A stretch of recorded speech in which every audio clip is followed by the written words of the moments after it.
Qui a annulé la mort et mis la vie et l'incorruptibilité en lumière? Oh, bien-aimée sagesse de notre Dieu, quand tout était péché et honte, un dernier Adam pour combattre et pour nous sauver vint.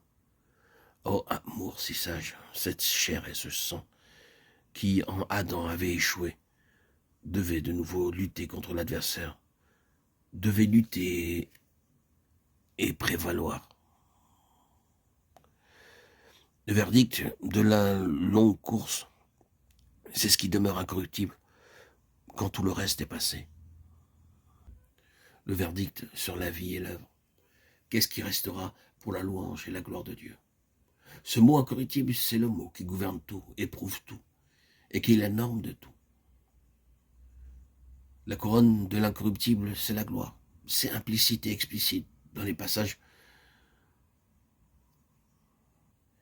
Hébreux 2, 6, 7, 1 Pierre 1, 3, 4, 1 Timothée 1, 17 et 2 Timothée 1, 10. Le verdict sur la vie du Seigneur Jésus est uniquement ce verdict. Jean a dit, beaucoup d'années après, nous avons vu sa gloire, Jean 1, 14. C'était là le problème. Ni Jean, ni aucun de ses compagnons, les apôtres, n'étaient très conscients de cela, tandis que le Seigneur était parmi eux. Cependant, il prévalait sur eux. Il les dépassait. Quoi qu'il en soit, ils étaient marqués par une impression indélébile et profonde qui résistait à l'épreuve de beaucoup d'années, de beaucoup d'expériences, de beaucoup de luttes. Et enfin, au terme de cette phase particulière de l'âge apostolique, Jean, le seul et dernier apôtre de tout ce groupe, faisait ce constat. Nous avons contemplé sa gloire, la gloire de l'incorruptible. Pierre aussi, à la fin de sa vie, quand il disait qu'il devait partir, fait le même rappel, se référant à cette expérience merveilleuse sur le mont de la transfiguration.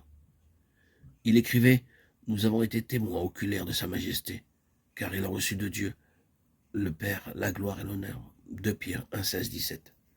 Le verdict de l'incorruptible. L'écrivain de la lettre aux Hébreux, que j'ai toujours soupçonné être Paul, disait ce que nous avons lu, mais celui qui a été abaissé pour un peu de temps au-dessous des anges, Jésus, nous le voyons couronné de gloire et d'honneur à cause de la mort qu'il a soufferte, afin que par la grâce de Dieu, il souffrit la mort pour tous. Hébreux 2, 9. Que ce soit Paul ou quelqu'un d'autre, c'était quelqu'un qui faisait le même verdict. Car Paul s'est joint à cela par les paroles que nous lisons dans sa première lettre à Timothée. Or, au roi éternel incorruptible soit honneur et gloire. Le verdict de l'incorruptible, c'est la gloire. La gloire de Christ était due à certaines caractéristiques incorruptibles. Son union avec son Père, quelque chose de si profond, de si réel, de si inébranlable, résistant à tous les tests et passant au travers, malgré tous les efforts des hommes et des démons du diable, lui-même pour les séparer et se glisser entre eux. Cette union avec le Père était ininterrompue. Il est passé par cela.